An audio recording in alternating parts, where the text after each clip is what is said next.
Welcome to Operational Harmony, Balancing Business and Mental Well-Being, a podcast with honest discussions about professional life and mental well-being in a natural conversational way. Your host is Nikki, founder of Nikki's Office, where she supports entrepreneurs through operations, systems, and strategy. And now, let's hear from our guest. Hi, everyone. My name is Savio P. Clemente. I work with leaders after major disruption when the crisis is over, performance must return, but the old operating system doesn't work. I am a keynote and TEDx speaker. I'm a board certified wellness coach. I'm also a best-selling author, and I'm also a journalist. At this point, I've interviewed over 2,000 individuals in the areas of resilience, leadership, and high performance. Wow, I think you have some of the highest chops. I have had an actor or two. Last year, I had a guy who was on SVU. Oh, okay. Wow. He was like a background character or something. I can't remember. He was, if you go look at his IMDb, Mark Pio or something, he was French. I can't exactly remember his name. But if you look back enough, he wrote a book about taking care of his mom. And that's why we were having the conversation. And he had been in, he was like, go look at my IMDb after we're done. And I was like, sure. And then I did and was like, impressive. But I did this afterwards and not before. I wouldn't have been able to talk. And like, okay, this question is stupid. He's probably answered it 7,000 times. I don't know what to do now. One of the interviews I've done was with Venus Williams, the tennis player. And I wasn't really nervous because just like all of us, we're all human. We all have issues and problems. But I will say to be in front of someone who's sort of very poised in what they do, it was actually quite a treat. So it's nice. Was she nice? She was nice, but she was controlled. She had her talking point. She knew what she wanted to say. I respected that. My job is to ask the questions. It's different than doing a podcast. I'm a coach, so it's different from doing that. It's just having a question. She was launching at the time her wellness brand, Happy Viking. And so we talked about that. Oh, okay. So you said you were a TEDx speaker. That's impressive too. So what did you talk about? And was it TEDx or TED Talk? No, it was TEDx. And in that little intro, I left the missing piece, which is I'm a two-time cancer survivor. And so the TEDx I did was towards the end of October of 2023. This was before a relapse that I had in June of 2024 after being in remission for about 10 years. So the topic of the TEDx talk was 7 Minutes to Wellness, How to Love Your Inner Stranger. And that always tickles people because they're like, what the hell are you talking about? And really the germination of it was the central question that I asked in the beginning of my TEDx talk, which is, have you ever struggled to recognize your own reflection? And really that part was formed from me trying to figure out my identity after having my first cancer diagnosis and what that meant for my life, what that meant for motivation, what that meant for what I wanted to create, what that meant for my creativity, what that meant for my vision. And so the talk is really about 7 minutes on how you can get in touch with yourself. And so I use a little bit of a mini framework called the Aloha Reboot. So aloha in Hawaiian means hello. So it's saying hello to your inner self. So the acronym is A for acknowledgement. So acknowledge where you are. Don't pretend. Listen to your inner voice. A lot of my work is using the voice as a resonance box to figuring out what's sort of going on within not only the mind, but within the heart, within every other organ in the body. O is for opening. So open yourself up. Don't be shy. Don't be afraid. H, harness that wisdom, that intelligence that you receive from these different vehicles. A is act that. So that was really my talk. And I make it 7 minutes because I think all of us at least have 7 minutes to do that. Okay. So are you back in remission again? I am. So I was in June of 2014. I did 6 rounds of something called RCHOP, which is a chemotherapy, high dose chemotherapy. And then about 4.5 months after the diagnosis in 2014 of June, I received my remission status that same year in December of 2014. I was in remission for 10 years. And then last June of 2024, 10 years later, after the experts telling me that most likely, more than not, lymphoma doesn't really come back after 5 years. It's very rare. It did come back. It came back in a different region of the body, it came back in the nasal pharynx, which if I wasn't really attuned to my own body, I would maybe have ignored it or not thought of it as something big. But as a result of this relapse, which was last June 2024, I went through 14 months of treatment, chemo, high dose chemo, stem cell harvesting, stem cell transplant, 29 days in the hospital where I lost about 26 pounds. And then I chose to do about 5 months of immunotherapy, which was not something I had to do, something I chose to do as an insurance policy because it was part of a clinical trial. And I got something called CR, which is a complete response. I don't use the word remission anymore, as you can imagine why. Mm-hmm. So I just say complete response to treatment. And now I'm back to living my life because I put most of my life on hold to just heal those 14 Mm-hmm. months. There was a lot of tests, a lot of scans, a lot of biopsies, etc. And now I'm back doing, keynoting and writing and doing my journalism work What and is coaching. what is something you have learned during this second round of everything that you maybe didn't learn the first time Mm, about yourself or about something? yeah. It's going to be really simple. And I know it's a overused word nowadays, but it's really, Nikki, the idea of presence. I Mm-hmm. think I was always wanting to go somewhere rather than just being comfortable with being where I am at. Mm-hmm. And this not knowing when you have a relapse, they call it refractory. It's a big deal. It was a big treatment protocol. And I even asked my oncologist, I'm like, do you think I can actually do this, Dr. Steinberg? And he's like, yeah, I think you can, Mr. Clemente. I'm like, okay. And so we went with it. And of course, I knew that after I did the quote unquote mainstream medicine treatment, I needed to do other integrative modalities, which I did. I explored. I did it the first time 10 years ago, and I decided to do other things this time because I believe there's not a linear way towards Mm-hmm. healing. Healing is just up, down, left, right, goes in circles sometimes. Mm-hmm. And so for me, it was presence, being really aware and awake.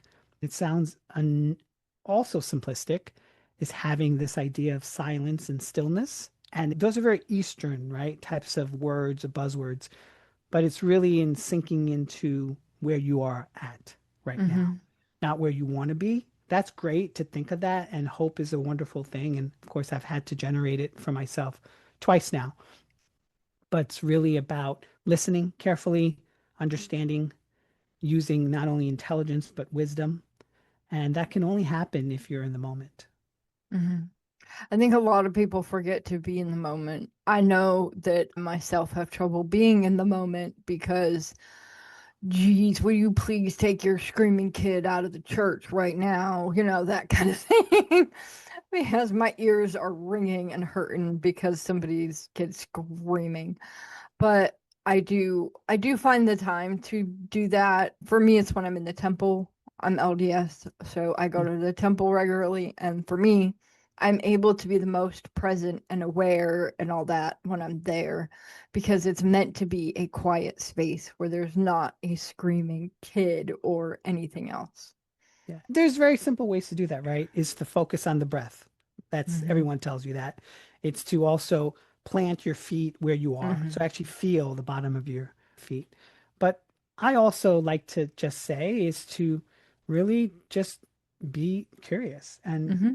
awake to what's actually happening in front of you. And that's hard to do because we live in this world of content overload. We live in this world of trying to be better. We live in this world of constantly being bombarded with news and insights, tabs being open and alerts. But those are the basic, simple way Mm-hmm. of Yeah. doing it. Let's not talk about tabs. My tab management. Look, so I help a lot of people with their computer. So I get to see their computer and then Uh, I get on them because they have 7,000 things on their oh, desktop or whatever. And I'm like, do you wonder why your computer's going slow? It's right yeah, there. yeah. But I was doing something with somebody the other day and she was like, can you show me your screen to see, so I can see what you're doing? And I was like, sure. And she went, holy Jesus, Nikki. She goes, my computer would crash. I had that many tabs open. I'm like, yeah, that's not the end of it. Because not only do I have my 100 tabs in the Oh one my, browser, I have, okay, at this moment, I have 1, 2, 3 different browsers open besides and not including my main browser. Mhm. And each of those have at least 2 to 3 tabs open. Oh, wow. At that time, I had something like 7 Chrome things open for 7 different people that I work with, and I had 2 Firefoxes open, Wow. and like, Oh, oh no, geez. and then I have Brave over here. So like, yeah, I have no browser control or tab control, but my computer is beefy enough Uh-huh. because it was assembled with the idea that I would be working with a lot of different things at once, Mm. and I'm a gamer. So at the Mm. end of the day, I close all the work crap down and then I start playing WoW or Sea of Thieves, which need humongous resources. And I Mhm. can still do that perfectly fine and have, ultimate settings in. So Mm. I have the perfect computer for me. Well, you know what Matt Abrams, he's a communication expert at Stanford, would say. He's like, that would be cognitive overload. And so Mhm. even in my speaking, I'm getting refined. I'm part of his community of being more improvisational with that because the Mhm. cognitive overload is great. We all are experts. You're experts at what you do. I'm an expert in what I do. Mhm. But that gets in the way of actually allowing yourself to let the information flow. And so for me, a great tenet, and it's hard to practice because really big on like not perfectionism, but just making sure it's done right. Mhm. I think there's a difference is sort of this idea of having an empty pot and letting the information kind of flow. So not holding on so rigidly to your expertise or your information, Mhm. but allowing that information to inform what you're going to say next, which goes against, Mhm. which goes and aligns with this idea of being present in the moment. Yeah. So for me, I have all those tabs open, but I'm not jumping in and out of every Ah, single tab every day. yeah, Those are yeah. like open because I need them to be where they are. Like I need to be Ah, able to click on them when I do need them. got it. I am not overwhelmed by what I have open. I get overwhelmed when I have none of it open and somebody asks me a question about something and I go, now I have to go look. I don't know. I don't remember what that is. Like, give Ah, me like 20 minutes because now uh-huh, I've got to uh-huh. go like open up everything. Well, you know what? That's beautiful though, because this dovetails beautifully into my work, right? So a category called adaptive resilience leadership. And adaptive resilience is everyone knows about resilience. You bounce Mm-hmm. back. I guess whether I wanted to or not, I'm a poster child. Mm-hmm. But adaptive resilience is in the moment, having flexibility, learning, using, Mm-hmm. reworking in the moment. And that's the difference. So what you just described is adaptive. You're being adaptive in the moment, you Mm-hmm. know, in your own resilience because you don't want to not know, especially if it's a client facing type of a Mm-hmm. situation. You want to make sure you have access to that information. So I Mm-hmm. get it. Yeah. Not only that, but I have people who call me up and they're like, hey, you know about the call that this person did 3 weeks ago. Ah, Where is that on the Excel sheet thing so that I can go uh-huh, look at it? Because uh, one of the websites I run is a Excel sheet, uh-huh. basically. Got it. And I don't know that information off the top of my head. I Yeah. probably don't even know who you're talking about. I have to go look. Like, what day was that? Was that this call? Yeah. Okay, that's line 132. Go have fun. Okay. Okay, thank you. So I gather you would never want to volunteer to be a call a friend for Who Wants to Be a Millionaire. No, no, thank you. Please don't do that to me. I mean, I have a lot of useless information, but I don't remember names or Yeah, dates. I So, get I it. mean, my big thing is I know a lot about World War II. Uh-huh. Oh, I can have plenty of conversations about World War II and about US history. Like, I'm okay. not like a one for do the two. Yeah. But at the same time, I might mistakenly tell you that Abraham Lincoln bombed Pearl Harbor. Like, Ah. not even on purpose, but it would be like I get the name wrong of Lynn, whatever his name was Ah. over there. You know what I Uh-huh. mean? And Yep. it's like, oh, it's kind of similar to that. So there you go. It's Lincoln. And it's Got not. It's really not. it. I had somebody at church one time tell me that I was a scriptorian, and I kind of went, no, no, I'm not. You have to actually know scripture for that. Yes, I know exactly. that something is in there. I know that it Ah. said this Mm, thing, right? hmm. I don't know where it is. You're going to have to Mm. figure that out on your own. But like, I Get it. can, like, this is the piece you're missing. Go Yeah. find it. And like, this will help you do this, that, or the opposite thing, Yeah. which is fine. But I'm the person who finds that information. I'm the Mm. one who usually, because I do operations, I'm the one who has, okay, well, truck 72, they're in Nebraska. Mm. Except, like, I don't work with anybody who has trucks at the moment. So, that kind of thing. I know things about every single person that I'm working with. I know exactly how I'm working with them, why I'm working with them, and all that. It's all in there. But Mhm. if they came to me one day and was like, "Oh, you gave me a purple flyer 6 months ago. Can you do that again?" You won't know. Absolutely not. Got it. I have to go back into my Canva and find it first. Like, I don't I don't know what you're talking about. Love it. Like, Love it. sure, just give me a little bit. Yeah. Well, that's those high pressure moments I speak of in my keynotes, which Hmm. is like, how does that reshape your leadership and how does that inform, your mental well-being? Because Hmm. people think mental well-being is like a one and done. No, it's a continuous No. search as you go. Hmm. So Yeah. Your definitely. mental well-being, look, I will tell people that I am weird. Mhm, I have a lot of the alphabet after my name that mhm, has nothing to do with going to college and mhm, everything to do with trauma. So I have mhm. all sorts of fancy little letters after my name. Got it. I never went to college. I am not a psychiatrist or a doctor. Go to them, right? Type deal. Mhm, But like, my experiences have led me to be who I am. I have had mm. trauma from as far back as 4, I believe. Wow. And so my personality has been built upon trauma. And Mm, so there's probably weak spots and, things I do that are not exactly the right way to do them, but mm. they're how I have fashioned it in order to be able to keep functioning and moving forward. Yeah. I am a completely different person than I was 10 years ago.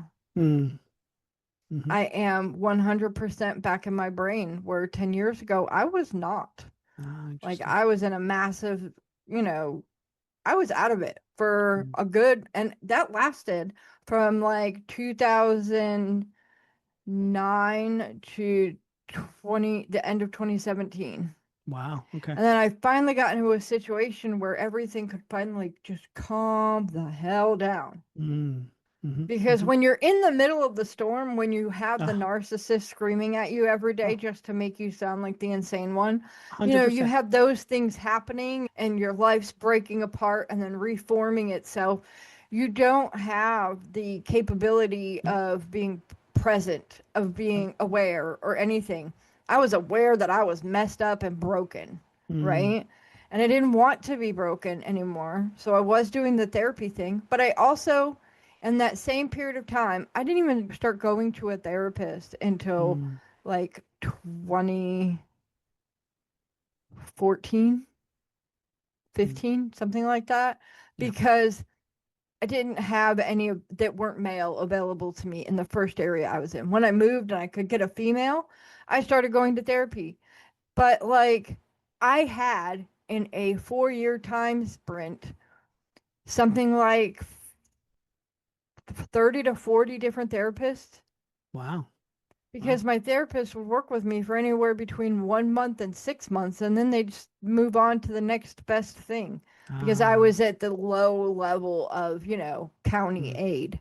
got it. And so in 2017, I moved across the country. I got out of that.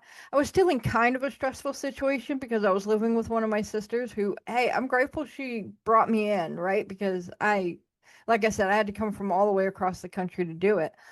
But at the same time, I knew her and her personality. And if she'd have gotten mad at me at any point, she'd have kicked me out, Mm, right? Just yep. because it was just how she did it Yep. before to my mom and Ah, other okay. sisters and stuff like that. This was not oh, well, I'm just, worried about that happening. No, I was worried about it because it had happened.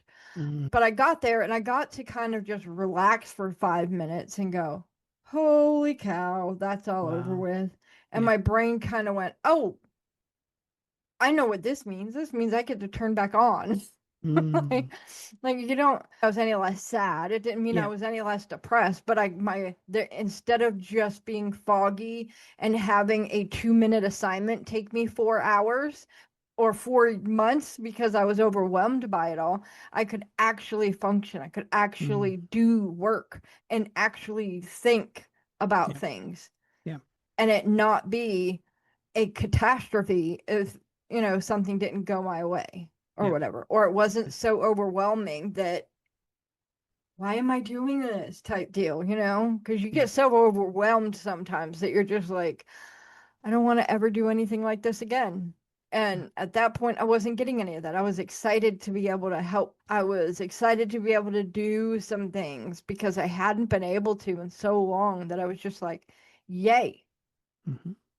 And then it grew from there, and I've just gotten better and better and better. Does that mean that every single day I've gotten better? No, because you do have those days where you step back a little bit. Wednesday of this week is a perfect example of this. I am a busy person, okay? Wednesday, I knew there was stuff I needed to get done before Thursday, and I just kind of went, I don't want to. I could not make myself do it. I couldn't. I just sat here staring at my screens for hours and then went, yeah, I'm going to go lay down. I don't want to do this. Mm-hmm. So Wednesday when I got up, my day was 100% harder. Or Thursday. Did I say Thursday? I don't remember what I said. But Thursday when I got up, my day was 100% harder because now I have to do those two things that Mm-hmm. I could have done yesterday and had plenty of time for. Now I've got, because now I'm recording a podcast today. Now I'm got, Thursday morning appointments and networking and stuff. Now I've got like an hour and a half to get this thing done. Did I do it? Yes. Was it great work? Yes, because I don't do anything less. But at the same time, I could have had more time and have been less stressed about it if I'd have just done it on Wednesday. But I'm not perfect. Every day isn't doable. Yeah. I still have those days where I'm like, this crap is too hard. I don't want to do it right now. Or I don't want to ever do it. And then I have to like walk away for a couple minutes or lay down for a little bit and then come back and go, yeah, I do have to get that done. I can't say I can't do it. Like I can't just not do it. Yeah. So, Well, yeah, there's a few things in there. I mean, it really echoes what most of my clients and executives speak about is this idea of decision making, this idea of decision speed, even, mhm, or even making executive decisions to do or not to do, and not letting that bog you down to the point of inactivity. mhm, And so I think it's great to assess and reassess because, like I said, we live in a very hyper focused world where information is something that we all crave and want. And mhm, so I think your executive decision, even mhm, though it felt like laziness, it really mhm, wasn't. It was informing you that something is, you're not optimal at this time. mhm, And not that you have to be optimal all the time, but at least you're not optimal enough to get this done right. And I think mhm, that's all we want to do, right? We want to make sure mhm. that the work is done correctly. Yeah. And I got it done. It looked great. There you go. Changes were made, but they were to color schemes that I didn't have, that Yeah. that I wasn't told about until, oh, well, I like this color. Can we do this color on my webpage? Hmm. Hmm. Hmm. Sure.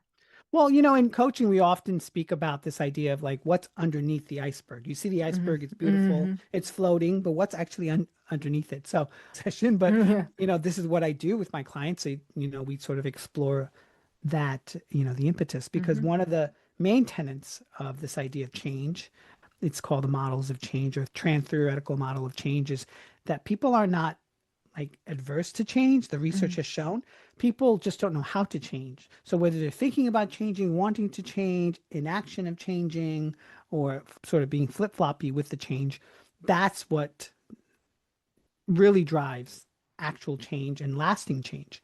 Really a combination of just really trying to ferret out what that means. mhm. Yeah, when I work with somebody, because I help a lot of people with a lot of things, but when I'm working with them and they're like, I can never seem to get this done, I can never seem to do that. Why? What do you think the reason is? And is that the actual reason, or are you trying to cover up for yourself? 100%. Because sometimes we'll see something and we're like, this is a hot mess. I don't want to have to deal with it right now. Yeah. And we'll tell ourselves it's because we have 10 other things to do and we should do those things first. Yep. Or it's we're too tired, we don't feel like doing it right now. But it probably because it's too difficult in that moment. It's not that it actually is, because it could take 5 minutes to handle once you actually decide to handle it. Yep. It could take longer. It could actually be hard. But it's that willingness in our own brain to deal with something that looks hard to do.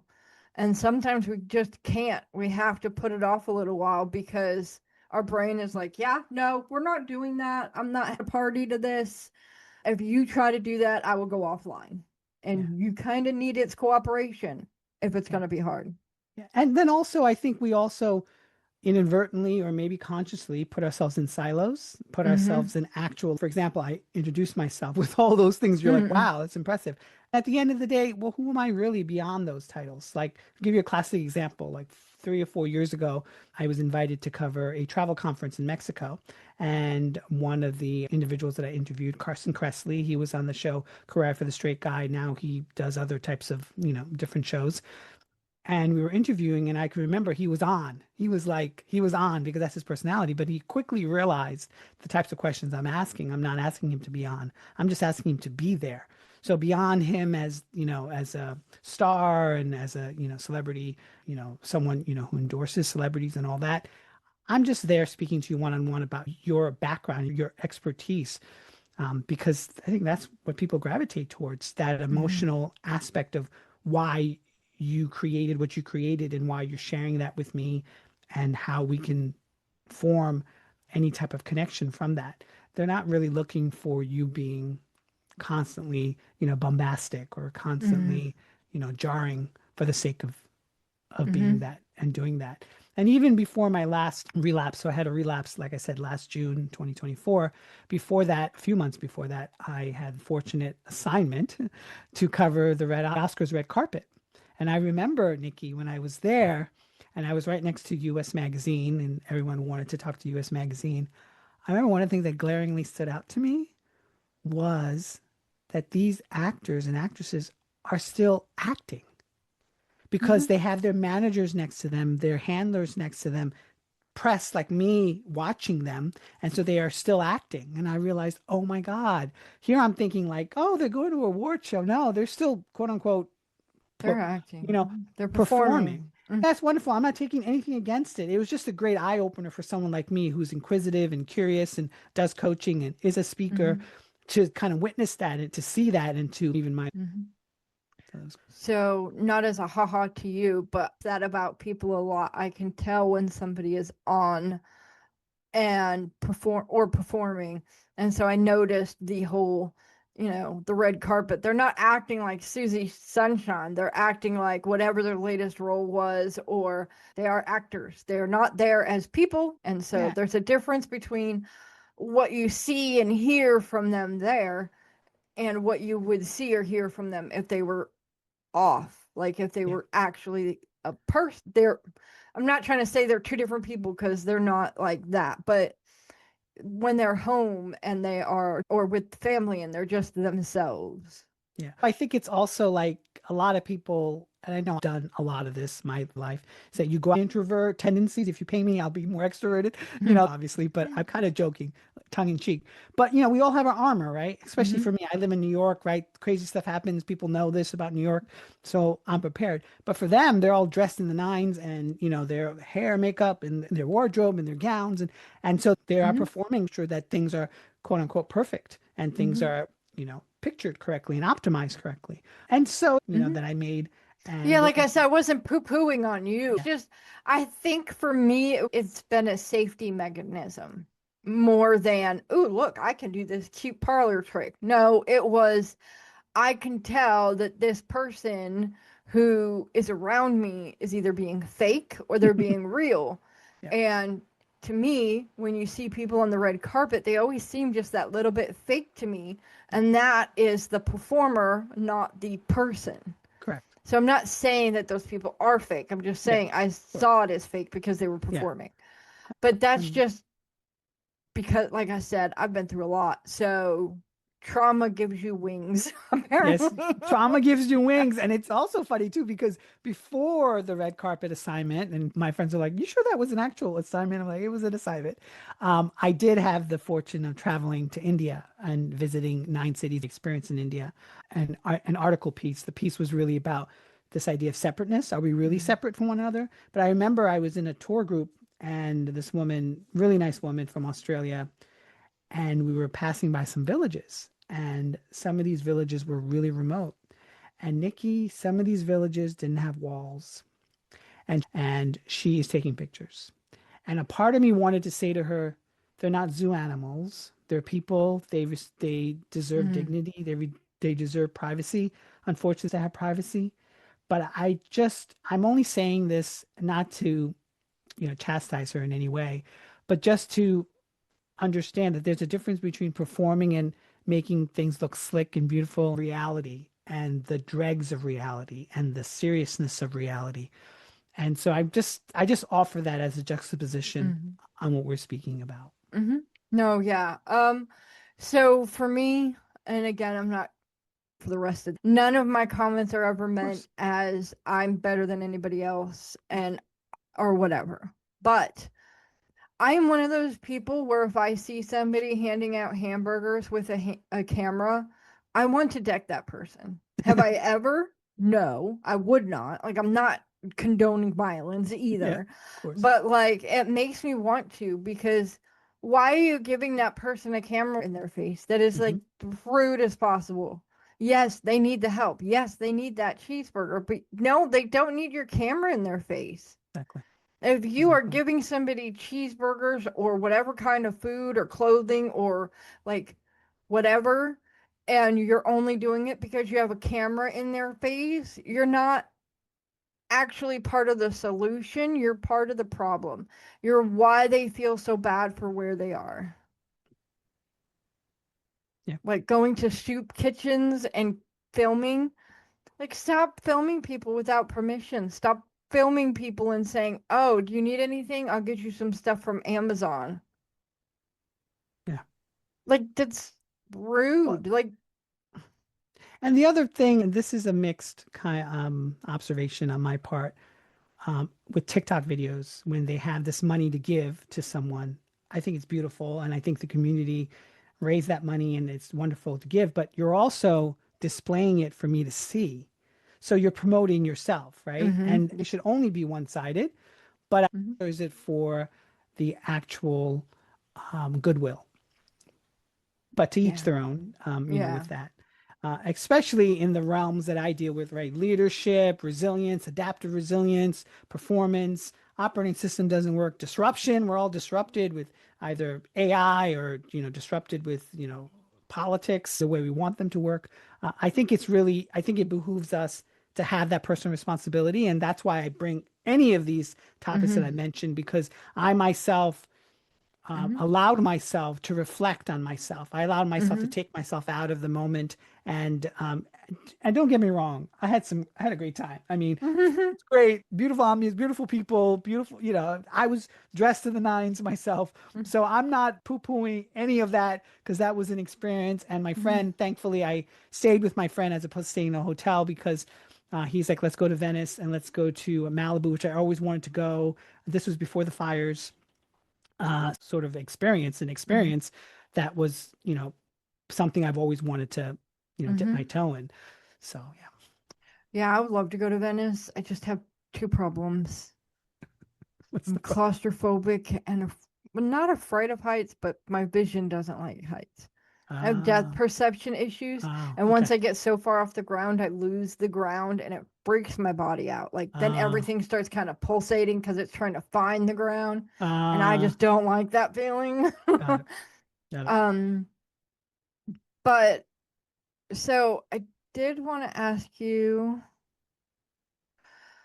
I saw a post Hmm. from somebody yesterday. Hmm. Famous, actually. I can't remember her name. So sorry. But it was about Grok and all the crap it's doing at the moment. Hmm. But somebody in the comments was like, did anybody actually ever ask for AI? I feel like we're all being held prisoner. And I kind of went, I use AI all the time. I don't use it for the purposes of what these people are doing in this video, but like I use it all the time and it helps me with my work. Does that mean I'm perfect because somebody else doesn't like AI? No, it usually means they're a Luddite and I am not. Yeah. But the whole comment about everybody feel nobody's happy about AI, they're all just held captive by it. And I'm just like, does anybody else have that opinion, really? Well, I have a strong opinion on it because I feel just like with everything else, going back to this personal responsibility, it's your choice to interact or not to interact with it. If you don't want, like I've had an Amazon Echo for like many, many, many years. I have a Google Home in my bedroom. You don't have to interact with these things.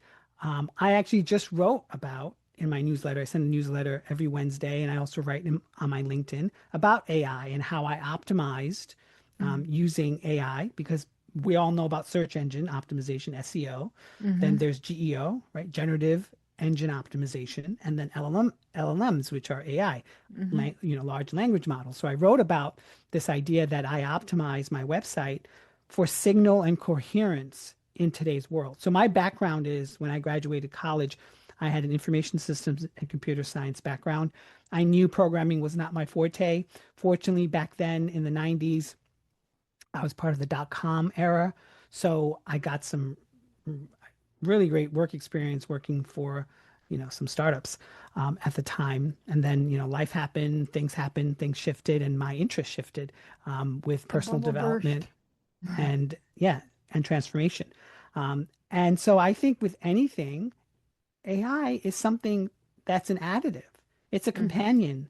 It's a companion to your work. If you don't want to use it to the lengths that other people, then don't use it. If you're tired of it, then don't engage with it. But at the end of the day, it can make you better. It can make you more informed. It can make you wiser. It can actually teach you things. So I'm a huge advocate for allowing it to influence and to impact whatever you're trying to create. Because at the end of the day, all AI is trying to do is trying to create. Now, if you allow it to have more autonomy, then that's a little different, right? We're talking a different story. Now they're creating agents, right? Agentic AI. So that's a little different, right?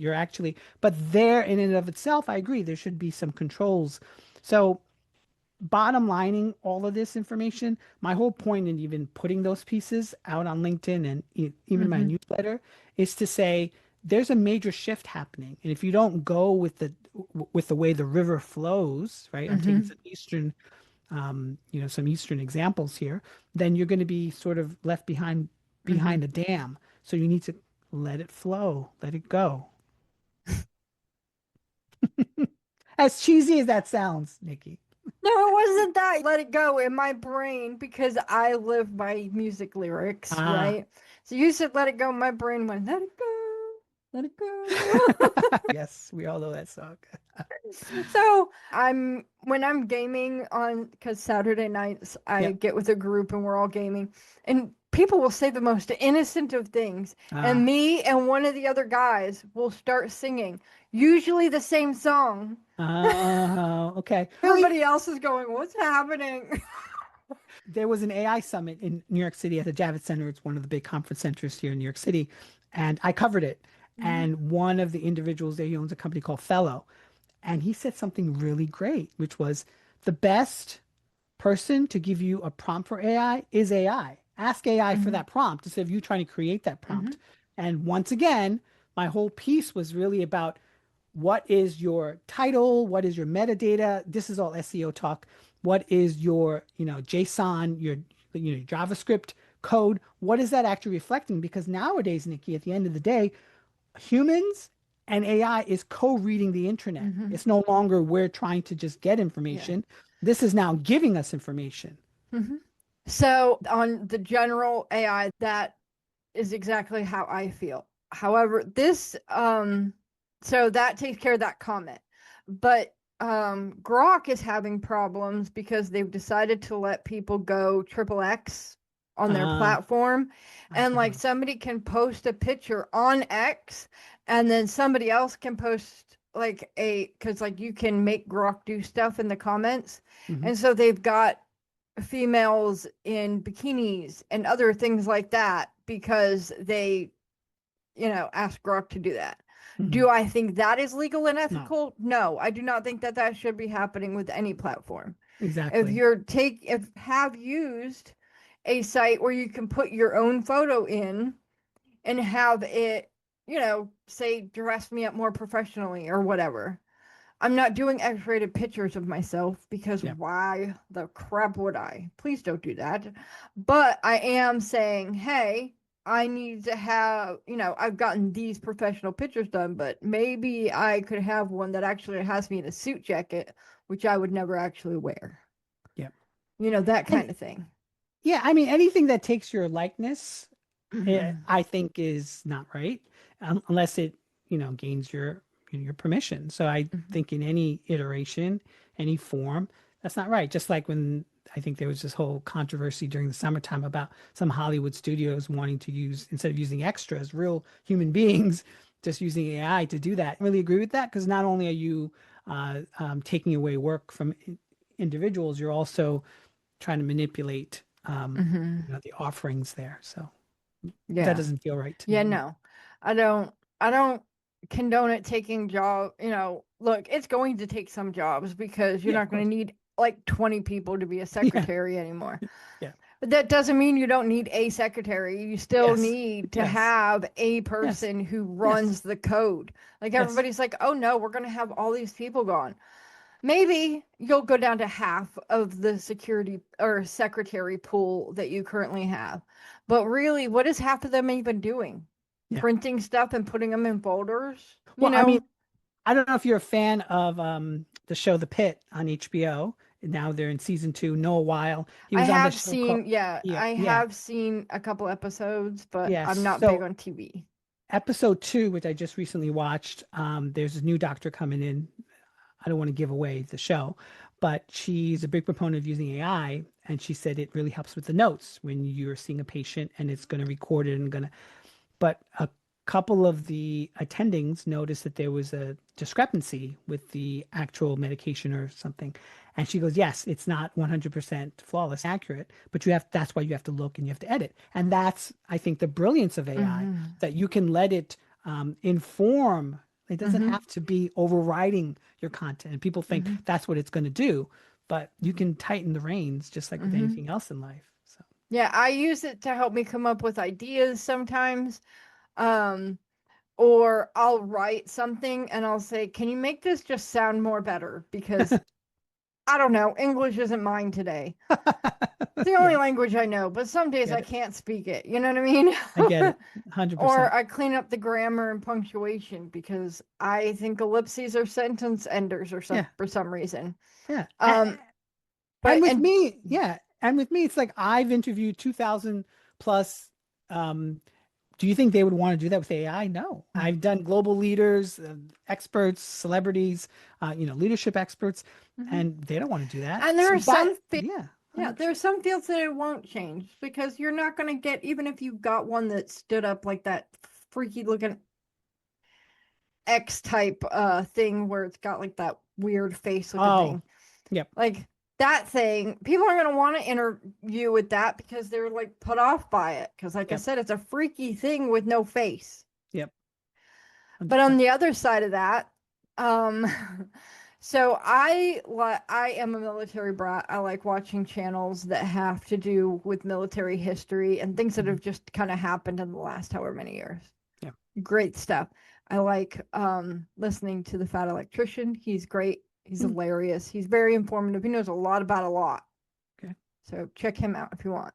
okay. But one of the shorts I saw from like him and the Unsubscribed podcast, which he's a part of, there was an AI like dog thing or whatever that they were going to put on sentry duty for the military. Oh, And instead of just being like, let's test this, they challenged Marines to Ooh. touch the thing without it realizing it was there. Oh, wow. The Marines had fun. Yeah. Mm-hmm. Like Mm-hmm. one of them, you know that whole box thing, if you put Yep. yourself in a box and you scramble, a human knows that is bizarre. Let's Yep. check that out. Maybe stab through it or something. Let's go. That dog didn't move. Mm-hmm. It didn't clock it as being anything other than a box moving. Yep. They did the whole bush moving thing where they Mm-hmm. dressed up as a bush and walked over to it, and it still only picked up that they were a bush. Interesting. Yeah, it has to be more refined, has to be more optimized. Um, but I think I think people relate to people, right? Are you really going to relate to an AI bot? Now, I am a big proponent, Nikki. I'm not going to lie. Back in the 80s, they promised me flying cars at this point. Yeah, I'm a little disappointed. I was a Back to the Future fan as well. So I'm not going to lie to you that I was always someone who was, pro sci-fi, pro tech. But with that said, we don't live in that era, thankfully, because I think it would confuse a lot of people. And I don't There really are a think lot of people who can't drive. Yeah. Now let's put them in something that fly. Are you nuts? But my whole thing is, and correct me if I'm wrong, I mean that earlier, our roads are worse than I remember it as a child. So if we can't fix a simple thing as roads because of funding or budgets or whatever, then how are we supposed to fly? And then as much as I'm, geeking out on sci-fi, how do you expect any intelligence out there in space to come to do what? What would we help them and inform them on when we can't even agree on simple things like science, simple things as the truth, and simple things as like our bodies, what we were born with. So that's a challenge. Speaking of operational harmony, it's a challenge. that's a challenge. That's not optimized for anything. No. Yeah, those are all things that even in my own head, I'm like, how do you get to this point? And like when we did the interview for the pre-podcast, it was this stuff is common sense. Don't yell at the person who's going to interview you. Like, how much does it take to not do that? And I have had people yell at me. Yeah. And it's one bad apple spoils the bunch. You get one person in there who's like, I believe I can fly. And then all the other apples are just like, yeah, she could fly. No, she can't. And she gets in an airplane, sure, but like not in any other way. Like 100% agree with you on that one. But okay, so do you have any final thoughts before we close this out? I think we've had a varied conversation and it's gone very well. But what are your thoughts? I think my thoughts are really going back to the grassroots, like clarity. Like people are like, well, I want peace. No, you want clarity, or at least you should strive for clarity, because clarity will inform that peace. Clarity will inform your next moves. Like I talk to high performers all the time. They want to just get back, like I said, that operation that doesn't work.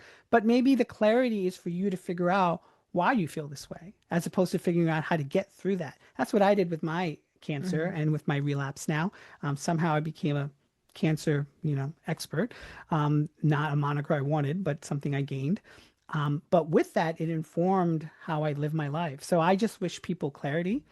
And if any individuals want to find out more about my work, the keynotes that I do, my newsletter, the actual different journalism interviews that I do, they can go to my website, saviopclemente.com, CLEMENTE.com, and they can go socially.